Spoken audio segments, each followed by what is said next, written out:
Hey guys, I just want to jump on real quick and encourage my brothers and sisters not to give up. Sometimes life will leave us feeling like, what's the point, And we have to remember that God isn't going to give us instruction aimlessly.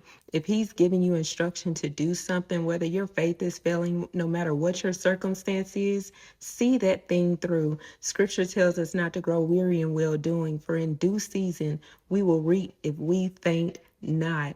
There's a saying that I love, and it says, nothing goes unnoticed by God. And a lot of times we look at the negative aspect of things, but look at the positive. Nothing goes unnoticed by God. We have to know that God saw you when you chose to be obedient instead of doing things your own way. He saw those times you resisted temptation when you could have given in to it. He sees those times where He woke you up in the morning and instead of just crying and wallowing in self-pity, you chose to pray and get in His word and seek His face. He saw that. As a single Christian woman of God, I have to keep very strict boundaries in place so that I don't find myself outside of alignment with God.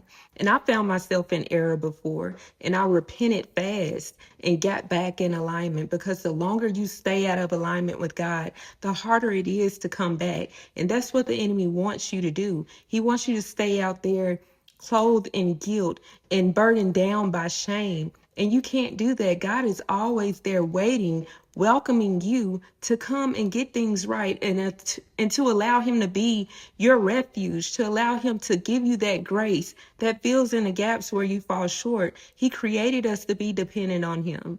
If you're not depending on Him, you're not going to make it. That's why His strength is made perfect in our weakness. He wants us to depend on Him, and you will never be obedient to God and end up regretting it.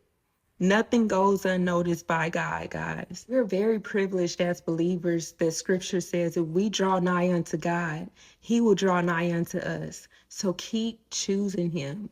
Don't give up.